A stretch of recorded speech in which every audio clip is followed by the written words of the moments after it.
ترکی اپنا role play کر رہا ہے، اور کوشش یہ ہے کہ اس وقت ایک متفقہ پیغام جائے، اور جب ہمارا متفقہ پیغام جائے گا تو اس سے موبلائز ہوگی انٹرنیشنل پبلک اوپینین۔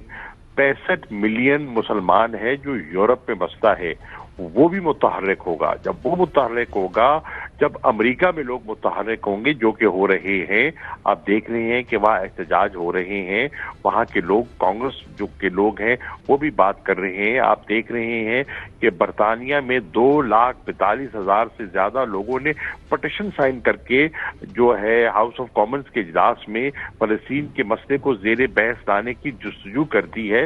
تو ایک سمت بن رہی ہے، ایک جو ہے ایک پبلک اوپینین فارم ہو رہی ہے۔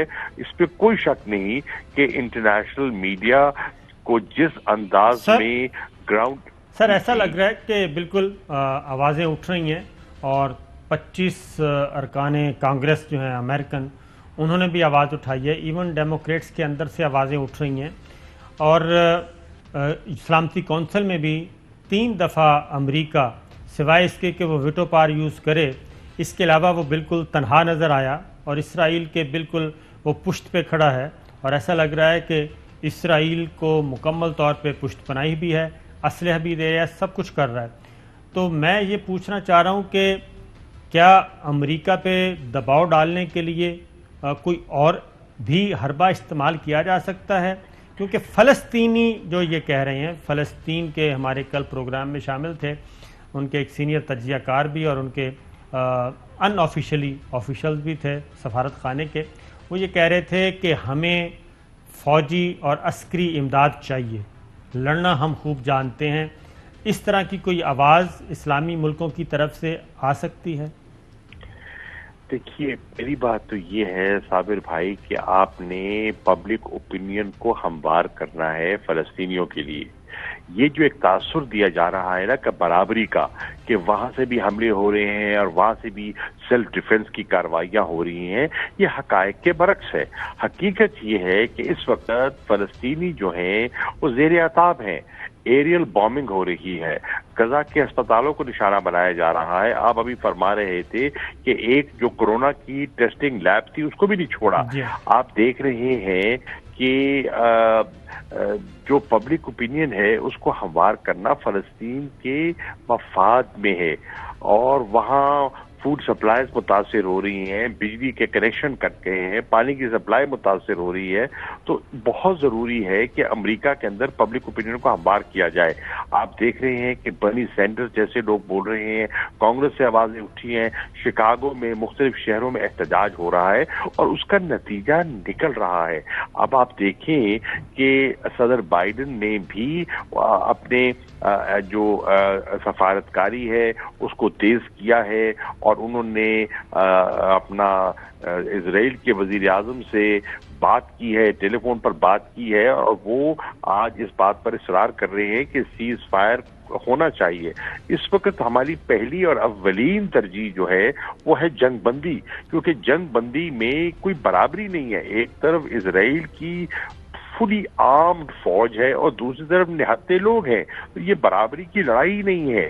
تو اس میں تو نقصان جو ہو رہا ہے وہ معصوم شہریوں کا ہو رہا ہے، بچوں کا ہو رہا ہے، خواتین نشانہ بن رہی ہیں، اور اس میں سیز فائر سے کچھ چین آئے گا۔ سیز فائر کے بعد آگے کیسے بڑھنا ہے اس کے بارے میں مشاورت ہو رہی ہے۔ میری آج ابھی یہاں ترک وزیر خارجہ سے ملاقات ہوئی ہے، میں فورن منسٹری میں تھا، ہمارا تبادلہ خیال ہوا کہ کیسے آگے بڑھنا ہے۔ انشاءاللہ مختلف وزرائے خارجہ ہم ملیں گے، مل بیٹھ کر تبادلہ خیال کریں گے، اور ہم دیکھیں گے کہ آپشنز کیا ہیں، اور ان آپشنز میں ہم فلسطینیوں کی بہتر طریقے سے مدد کیا کر سکتے ہیں۔ تو پاکستان جو اپنا کردار ادا کر سکتا ہے وہ کرنے کی کوشش کر رہا ہے۔ اچھا جی، چوہے صاحب آپ سے پوچھیں گے، چوہے صاحب ذرا پوچھیں۔ شاہ صاحب السلام علیکم۔ یہ تاثر یہ ہے کہ عرب ورلڈ جو ہے تقسیم ہے، اور وہ اسرائیل کے خلاف فلسطینیوں کی بچڑی جو ہو رہی ہے اور خون خرابہ ہو رہا ہے، اور بچے سے لے کے بوڑھے تک کسی کو چھوڑا نہیں جا رہا، اور خواتین کے ساتھ جو حشر کیا جا رہا ہے، اور براہ راست گولیاں مار مار کے لوگوں کو شہید کر رہے ہیں، تو اس میں عرب جو ہے وہ فلسطینیوں کا تماشا دیکھ رہے ہیں۔ اور آیا دو چیزیں ہو سکتی ہیں کہ اسرائیل کو کوئی ملٹری ٹرمز میں الٹیمیٹم دیا جائے اسلامک ورلڈ کی طرف سے، اور دنیا کی طرف سے اس کو کہا جائے، شٹ اپ کال جائے کہ انف از انف۔ غلام حسین صاحب، پہلی بات تو یہ ہے کہ عرب ورلڈ بھی متحرک ہو چکی ہے۔ آپ دیکھ رہے ہیں کہ جو اسٹریٹ کا سینٹیمنٹ ہے وہ بہت مختلف ہے۔ آپ دیکھ رہے ہیں کہ وہ دارالخلاف مغرب کے جہاں حکومتیں بھی خاموش ہیں، ابھی فینس پہ ہیں، وہاں کی عوام احتجاج کر رہی ہے۔ آپ دیکھ رہے ہیں جہاں انٹرنیشنل میڈیا بھی کچھ سہما دکھائی دے رہا ہے، وہاں جو سٹیزن جرنلسٹ ہے، سوشل میڈیا، وہ اپنا کام کر رہا ہے، اور پبلک اوپینین کا پریشر جو ہے وہ دھیرے دھیرے بلڈ ہو رہا ہے۔ آپ نے دیکھا کہ جس طرح سلامتی کونسل میں چین نے اور دیگر ممالک نے اپنا رول پلے کیا، آپ دیکھ رہے ہیں کہ جس انداز میں او آئی سی نے اجلاس کیا اور اب اپنا جنرل اسمبلی کا اجلاس ہو رہا ہے، دیکھیے چیزیں ایوالو کر رہی ہیں۔ جیسے جیسے حقائق لوگوں کے سامنے آ رہے ہیں، لوگ حرکت میں آ رہے ہیں، یقیناً لوگوں پر دباؤ ہے۔ بھئی یہ نہیں کہتا کہ دباؤ نہیں ہے، بہت سے لوگوں پر دباؤ ہے، ممالک پر دباؤ ہے، لیکن عوام، بہت سے ملکوں میں عوام اور حکام میں ایک خلیج دکھائی دے رہی ہے۔ عوام کی ہمدردی جو ہے وہ مظلوم نہتے فلسطینیوں کے ساتھ ہے۔ ہو سکتا ہے کہیں کہیں حکومتوں کا جو رجحان ہے وہ اسرائیل کی طرف ہو، لیکن عوام کی سوچ اس کے بالکل برعکس دکھائی دے رہی ہے۔ شاہ صاحب، بالکل آپ نے صحیح کہا کہ پبلک تو وہ خواہ مسلم ممالک یا مغربی ممالک، سب میں عوام احتجاج بھی کر رہی ہے، سوشل میڈیا پہ بھی دیکھ رہے ہیں، لیکن کیا وجہ ہے کہ ہمارے مسلم حکمران جو ہیں وہ اپنے تجارتی، سیاسی، سفارتی اور معاشی مفادات کو ترجیح دے رہے ہیں، اور ابھی تک کسی ایک ملک نے بھی، شاید قطر کا سنا تھا، اس کے علاوہ کسی بھی ملک نے اسرائیل کے ساتھ کوئی سفارتی تناؤ پیدا کیا ہو، تجارتی کوئی معاشی تجارتی پابندی کی کوئی دھمکی دی ہو، اس طرح کا کوئی ایکٹ ہمیں نظر نہیں آ رہا۔ دیکھیے صابر بھائی، سچویشن ایوالو کر رہی ہے۔ میں سمجھتا ہوں کہ اس وقت ہمیں نکتہ چینی کے بجائے لوگوں کو قائل کر کے ساتھ لے کے چلنے کی ضرورت ہے۔ ہماری اس وقت ضرورت اس امر کی ہے کہ امہ یکجا دکھائی دے، یہ ہمارا پہلا ٹاسک ہے۔ دیکھیے ہم پاکستان کو لے لیتے ہیں، پاکستان کی ہماری حکومت کی پہلی کوشش تھی کہ ملک متحد دکھائی دے۔ الحمدللہ متفقہ جو قرارداد آئی ہے اسمبلی سے، ایک متفقہ پیغام گیا ہے دنیا کو، فلسطینیوں کو، اس سے پاکستان کے وقار میں، پاکستان کی عزت میں اضافہ ہوا ہے۔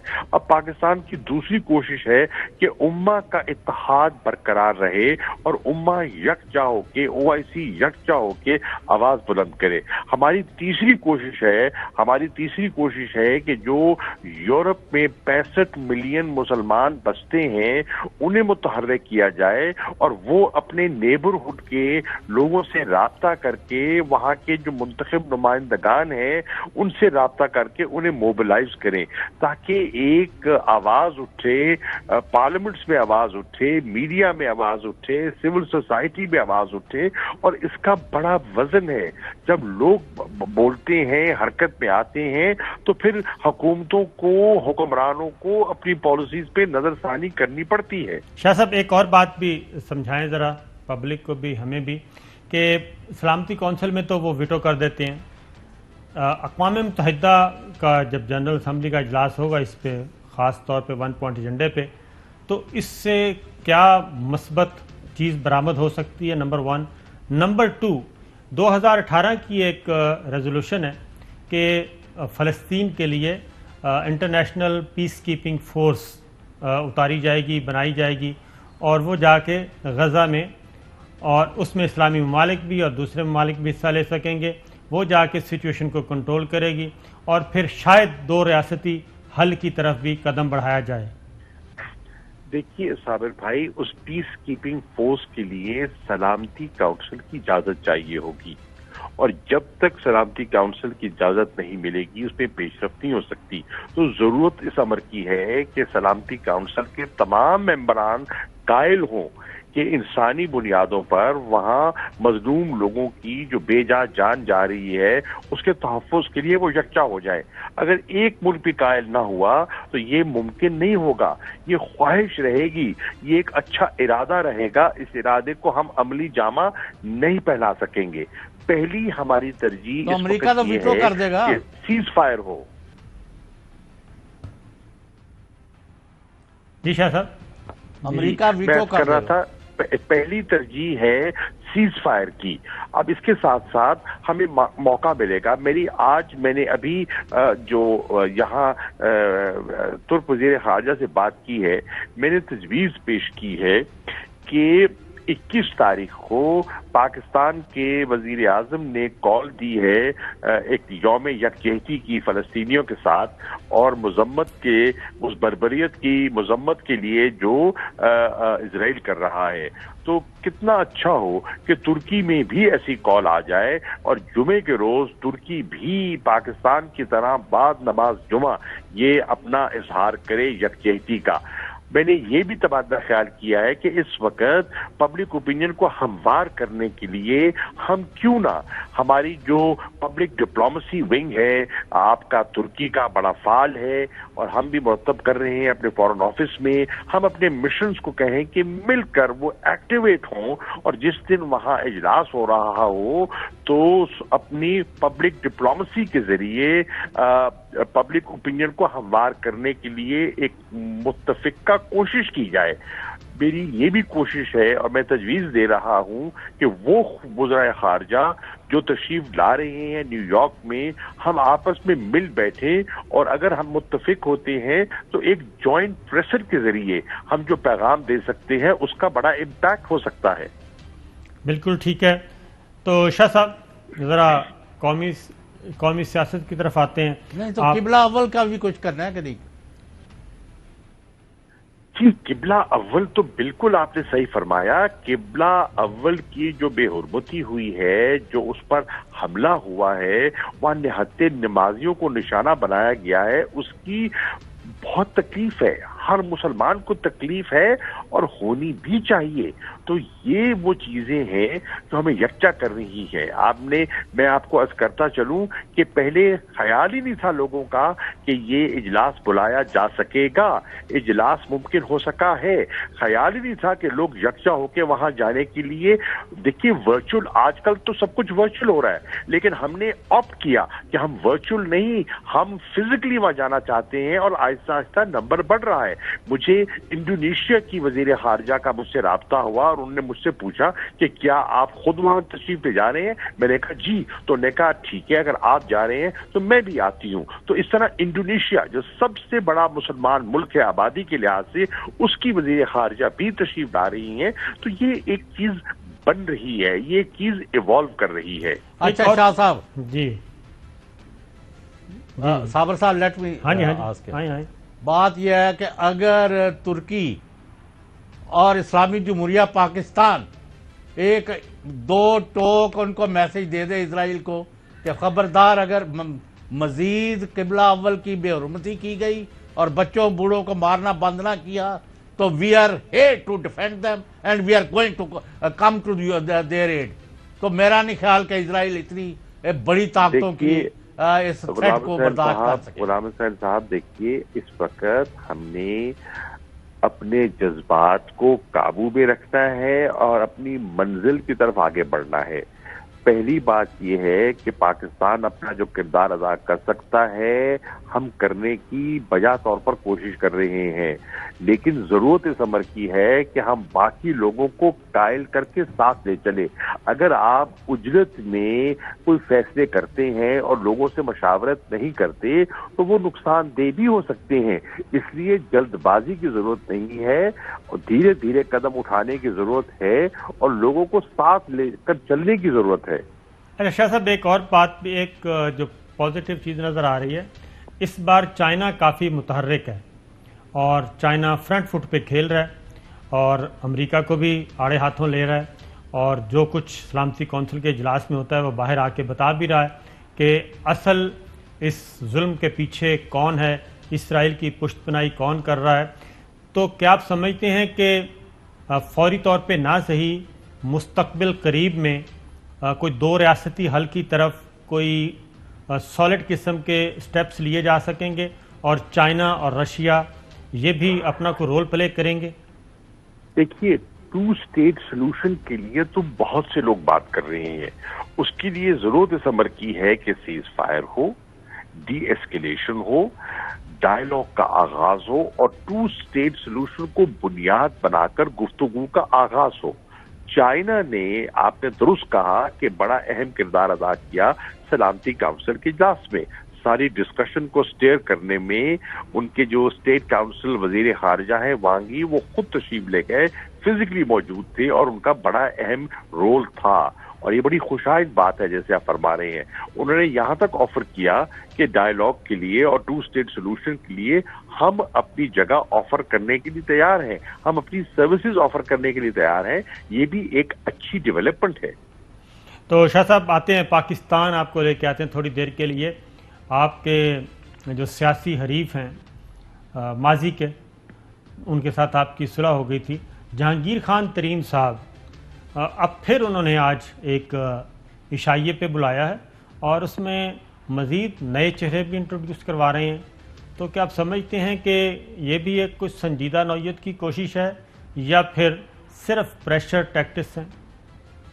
دیکھیے، پہلی بات تو یہ ہے صابر بھائی، میں دیانتداری سے کہتا ہوں، میں جہانگیر ترین کو اپنا سیاسی حریف نہیں سمجھتا. نہ ان کا میرا ضلع کامن ہے، نہ ان کا میرا حلقہ کامن ہے، نہ وہ اس وقت عملی سیاست میدان میں ہے. ایمانداری سے میں کہہ رہا ہوں. اور جب میں حج کے لیے روانہ ہوا تو میں نے ایمانداری سے انہیں گلے لگایا اور ماضی کی تلخیوں کو بھلا دیا. اب میری ایماندارانہ خواہش یہ ہے کہ اس قسم کے جو اجتماعات ہیں، دیکھیے پہلی بات تو ہے جن کو جمع کر رہے ہیں وہ قائد کس کو مانتے ہیں؟ وہ قائد مانتے ہیں عمران خان کو. اگر عمران خان ان کا قائد ہے اور عمران خان نے ان سے ملاقات کی ہے اور ملاقات کر کے انہوں نے تسلی دی ہے کہ کوئی انتقامی کارروائی نہیں ہوگی اور انصاف ہوگا، تو پھر یہ اس قسم کے اجتماعات بے معنی ہیں. میں سمجھتا ہوں وہ عمران خان کے مزاج کو مجھ سے بہتر جانتے ہیں، وہ مجھ سے زیادہ قریب رہے ہیں. وہ جب اس قسم کے ٹیکٹک سے استعمال کریں گے، اس سے عمران خان دباؤ میں نہیں آئیں گے. عمران خان اپنی ہیلز ڈگ کریں گے. عمران خان بلیک میلنگ میں کبھی نہیں آئیں گے. وہ منطق کی بات مانیں گے. وہ دلائل کی بات کو آپ ان کو قائل کر سکتے ہیں، دھمکایا نہیں جا سکتا. اور میری مؤدبانہ گزارش ہے سب ممبران سے، ہمارے بھائی ہیں، ہمارے دوست ہیں، ہمیں ان کا بے پناہ احترام ہے کہ دیکھیے بہت سی چیزیں ہوتی ہیں وہ کہی جا سکتی ہیں لیکن انداز درست کیجیے.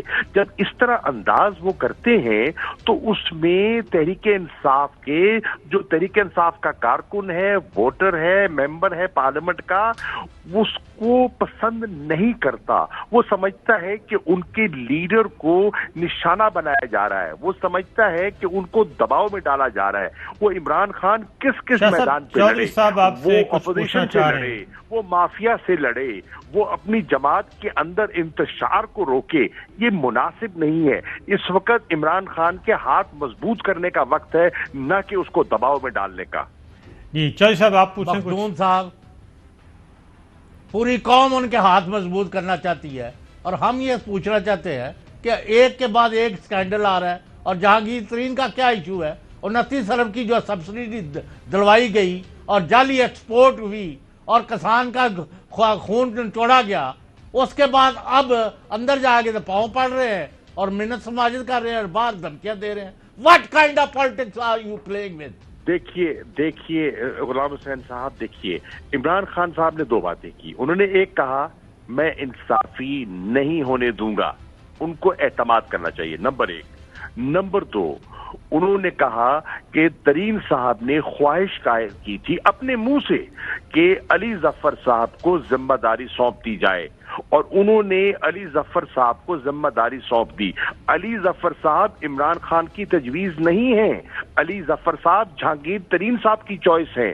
ان کی چوائس کے بندے کو انہوں نے نامزد کر دیا ہے کہ وہ سب چیزوں کو دیکھیں, نوک پلک دیکھ کر انہیں رپورٹ پیش کریں. تو جب عمران خان صاحب خود انہیں کہہ رہے ہیں کہ انصاف ہوگا, ان کی پسندیدہ شخصیت کو انہوں نے تعینات کر دیا, تو پھر میں سمجھتا ہوں انہیں تھوڑا سا ان پر اعتماد کرنا چاہیے. شاہ صاحب تو بلیک میلنگ ٹیکٹکس ہے نا. یہ بتائیں شاہ صاحب کہ بالکل علی ظفر صاحب نے ابھی رپورٹ سبمٹ کرنی ہے. اس رپورٹ سبمٹ کرنے سے پہلے یہ باقاعدہ طور پہ آج عشائیے کا اہتمام کیا جا رہا ہے اور باقاعدہ طور پہ بتایا جا رہا ہے کہ آج کے دن مزید نئے چہرے بھی ہم انٹروڈیوس کروائیں گے, اپنی سیاسی قوت میں اضافہ کریں گے. تو انہی کے وکیل تھے. دیکھیے شاہ محمود تو آپ کی طرح ایماندار آدمی ہے, اس کو ان لوچک لوچ سے کوئی تعلق نہیں. سر یہ بتائیں, صابر بھائی اپنے اپنے ویوز ہو سکتے ہیں. میری اپنے بھائیوں سے مؤدبانہ گزارش ہے کہ یہ حکمت عملی میری رائے میں درست نہیں ہے. انہیں فراخ دلی سے اس پر نظر ثانی کرنی چاہیے. میں دیانتدارانہ طور پہ کہہ رہا ہوں, نمبر 1. نمبر 2, میری رائے یہ ہے, اگر میری ذاتی رائے لیں تو میری ذاتی رائے یہ ہے کہ ہمیں اپنے کور ایشوز پر کمپرومائز نہیں کرنا. عمران خان کو میری رائے میں اب اپنی ذاتی رائے دے رہا ہوں, اپنے کور ایشوز پر کمپرومائز نہیں کرنا چاہیے. اگر اس میں ہمیں وقتی طور پر سیاسی نقصان بھی ہوتا ہے تو نقصان برداشت کرنے کے لیے سیاسی جماعتوں میں ہمت قوت ہونی چاہیے. دیکھیے جماعتیں حکومتوں میں بھی آتی ہیں, جماعتیں اپوزیشن میں بھی رول پلے کرتی ہیں.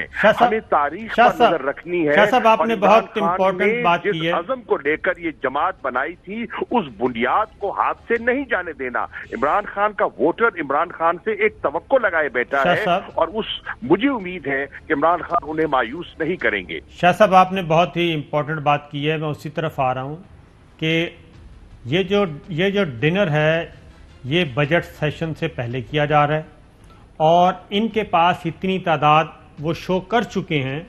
جو تعداد وہ شو کی ہے انہوں نے, وہ پنجاب میں بھی فیصلہ کن کردار ادا کر سکتے ہیں, وہ مرکز میں بھی کر سکتے ہیں. صابر بھائی یہ بتائیے, جی یہ جو منطق ہمارے بھائی ہیں یہ بجٹ سیشن میں, دیکھیے پہلی بات تو یہ ہے شاہ صاحب سوال پورا سوال سن لیجیے. جی قانوناً فائنانس بل پر ووٹ کرنا ان کی اخلاقی قانونی ذمہ داری ہے.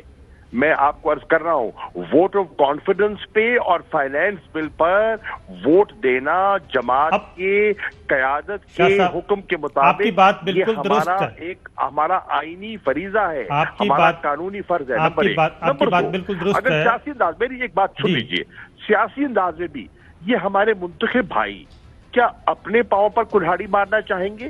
کیا وہ چاہیں گے کہ وہ جو ڈیولپمنٹ ایکٹیویٹی اپنے حلقوں میں وہ کرنا چاہ رہے ہیں ان سے اپنے لوگوں کو, اپنے ووٹروں کو محروم کرنا چاہیں گے؟ ہرگز نہیں کرنا چاہیں گے. لیکن آپ نے ایک بات کی ہے شاہ صاحب, آپ نے ایک بات کی ہے شاہ صاحب, آپ نے ایک بات کی ہے کہ سیاسی جماعتوں میں, پولیٹیکل کیریئر میں بعض اوقات نقصان بھی اٹھانا پڑ جاتا ہے, سیاسی نقصان. تو وہ سیاسی نقصان کیا ہو سکتا ہے؟ کیا اپوزیشن بینچوں پہ بیٹھ جانا چاہیے؟ اس بلیک میلنگ کا شکار نہیں ہونا چاہیے؟ دیکھیے اگر میری ذاتی رائے لیں آپ, تو میری ذاتی رائے ہے اصولی موقف کے لیے اپوزیشن بینچز پہ بیٹھنے کوئی آر نہیں ہے, کوئی آر نہیں ہے. کبھی جماعتیں اصولی فیصلوں سے نہیں مرتی, جماعتیں باؤنس بیک کرتی ہیں, قیادتیں باؤنس بیک کرتی ہیں. اس لیے میں سمجھتا ہوں, میں عمران خان صاحب کی قائدانہ صلاحیتوں کا قائل ہوں. انہوں نے ہمیشہ مشکل میں, انہوں نے خوف کا فیصلہ کبھی نہیں کیا, انہوں نے ہمیشہ مشکل وقت میں صحیح فیصلہ کیا ہے. ملک کی بہتری کے لیے, پارٹی کی بہتری کے لیے انہوں نے فیصلہ کیا ہے. آج اگر انہوں نے یہ فیصلہ کیا ہے اور گنے کے کاشتکار کو اس سال صحیح قیمت ملی ہے، اور جو شوگر ملیں ان کو ماضی میں پیسہ ان کا دبا لیتی تھی، کٹوتی کرتی تھی، اور آج کسان کو صحیح قیمت ملی ہے، تو آج کسان جو ہے پنجاب کا ان پر راضی ہے، ان پر خوش ہے، اور آپ جو ریسورس ٹرانسفر ہو رہا ہے to the rural sector, to the agriculture sector, اس میں خوشحالی آئی ہے ان کی طرف۔ شاہ صاحب، کیا جو آپ نے کہا ہے کہ وزیر اعظم عمران خان کی بات کی، آپ نے اپنی رائے بھی دی، کیا پاکستان تحریک انصاف کی باقی قیادت بھی اس آپشن کو اڈاپٹ کرنے کے لیے تیار ہے کہ کمپرومائز نہیں ہونا چاہیے اصولوں پہ، اپوزیشن پہ بیٹھنا ہے، بالکل ڈگنیٹی کے ساتھ بیٹھیں گے؟ سر دیکھیے ہر شخصیت ہمارے لیے محترم ہے، اور جماعتوں میں مختلف آراء ہوتی ہیں، اور جمہوریت کا حسن یہی ہے کہ مختلف آراء ہوتی ہیں۔ میری اس موضوع پر کسی سے بات نہیں ہوئی، میں یہ نوبت دیکھتا نہیں ہوں، میں سمجھتا ہوں کہ کھانا وانا بھی ہو جائے گا، انشاءاللہ لوگ عمران خان کے ساتھ ہیں، اور انشاءاللہ عمران خان کے ساتھ نبھائیں گے۔ بہت بہت شکریہ۔ خواجہ شاہ محمود قریشی، پاکستان تحریک انصاف کے سینئر رہنما ہمارے ساتھ تھے۔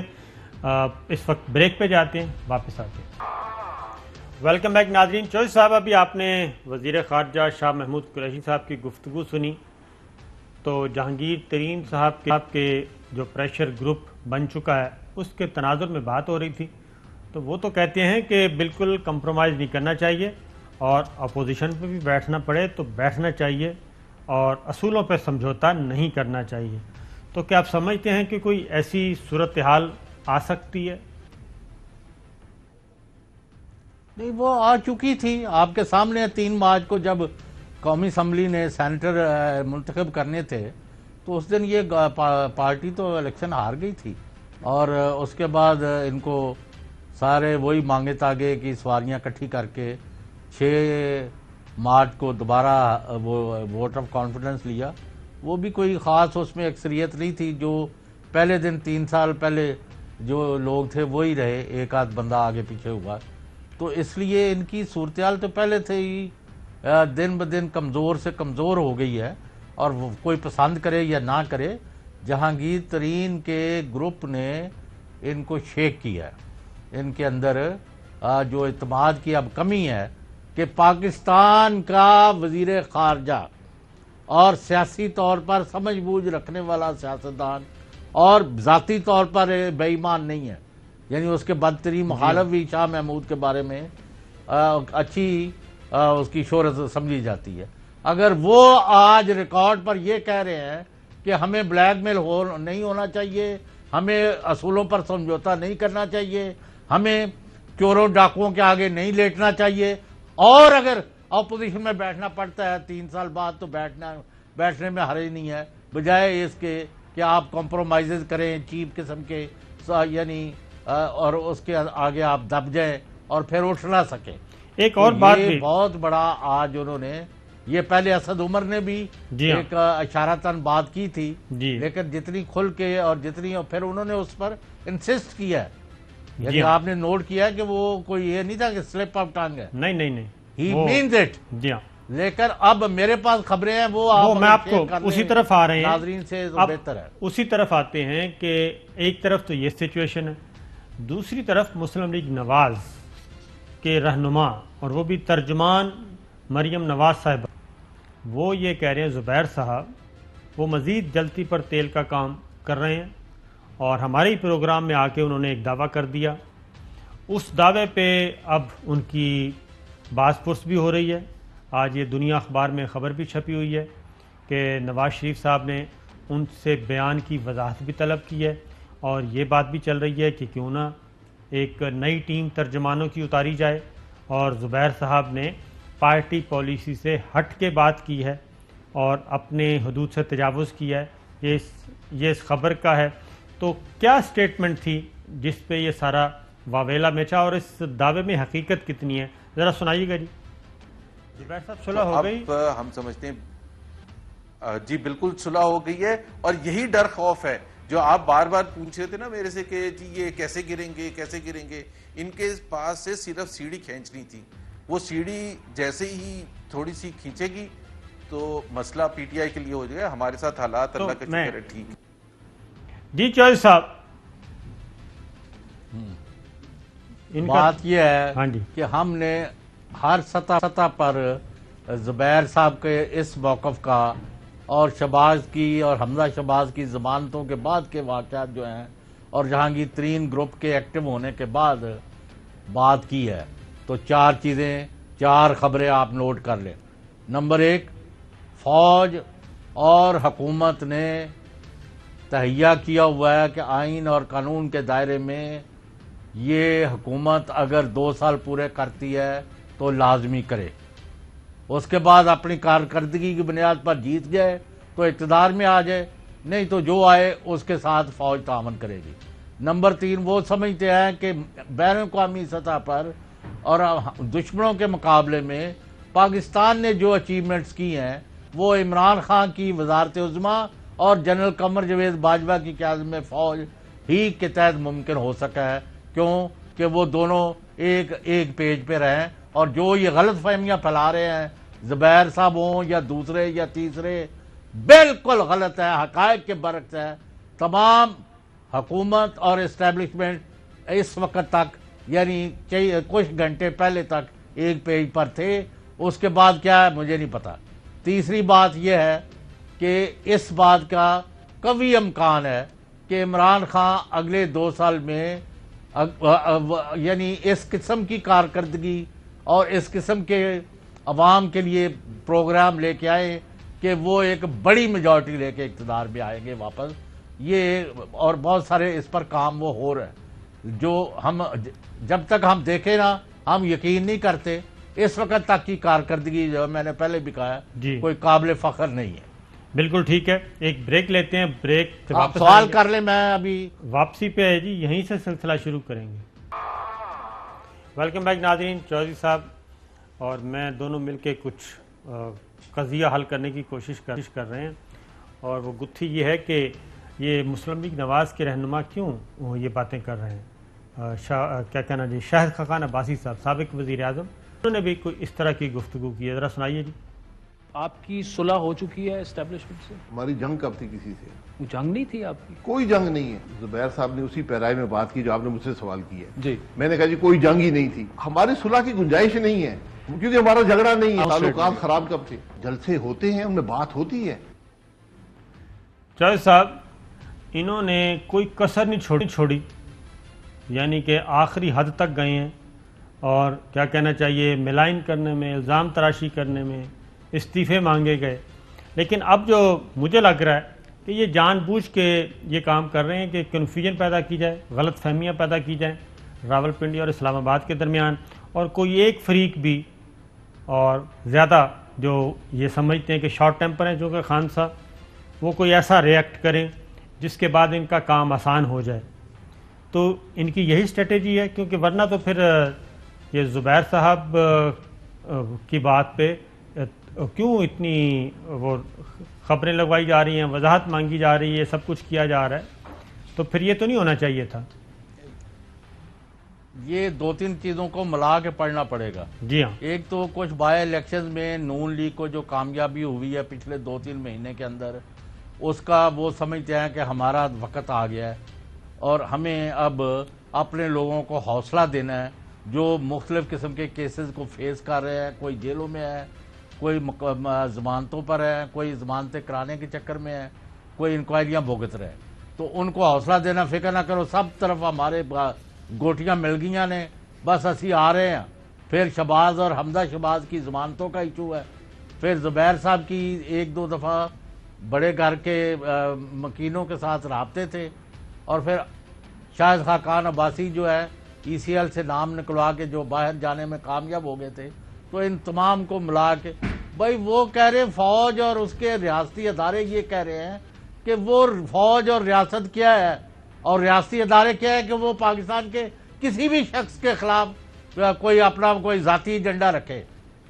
ہم پاکستان اور اس کے عوام کے تحفظ کے لیے ہے، اور جو ہم بخیر و خوبی انجام دے رہے ہیں الحمدللہ.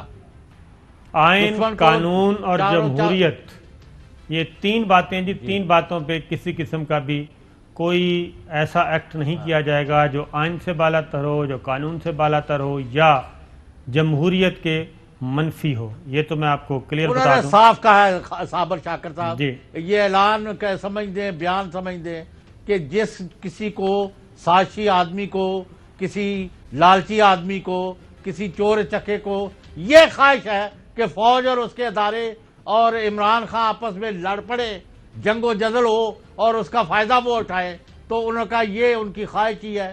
یہ ایسا کچھ نہیں ہوگا. ہم 100% آئین اور قانون کے تحت اسٹیبلش گورنمنٹ کے ساتھ ہے. بالکل پیریڈ.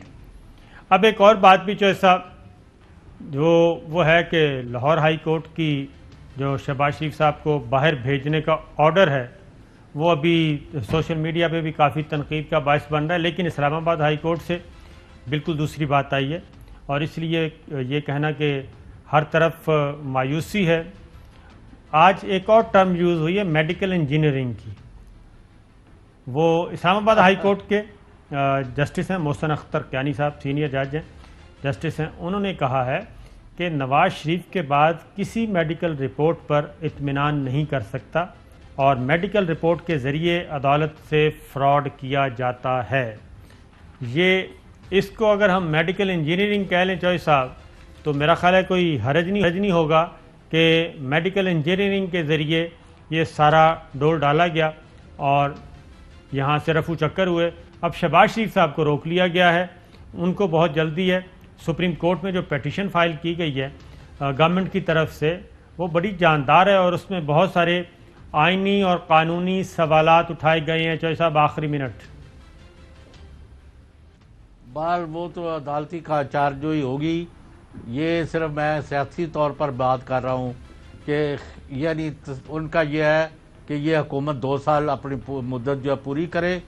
اگر آئین کے اندر جو کا طریقہ کار ہے اس کے تحت اگر یہ گر جائے تو اس کا تو کوئی نہیں کہتا, اور پھر الیکشن ہوں گے, جو آئے گا ہم اس کا ساتھ دیں گے, اور ہمیں سیاست میں ملوث نہ کیا جائے. Let's defend the country against internal and external enemies. بالکل اس پر صحیح ان کا 2 ٹوک میسج ہے. یہ بات بالکل صحیح ہے. صابر شاکر صاحب کو آپ کو بھی پتہ ہے. بالکل ٹھیک ہے, میں آپ سے اتفاق کرتا ہوں 100%. یہی پالیسی ہے اب تک کی. پروگرام کا وقت ختم ہو, اجازت دیجیے, اللہ حافظ. The world is in your hands with ARY News. Introducing the language selection option in the ARY News app. Download the latest version now for this unique feature, bringing the major spoken languages from across the globe at your fingertips. Karachi, Pakistan International Airlines PIA is on the way. كراتشي إن الخطوط الجوية الباكستانية. Staying updated was never this easy. ARY News, now speaking your language.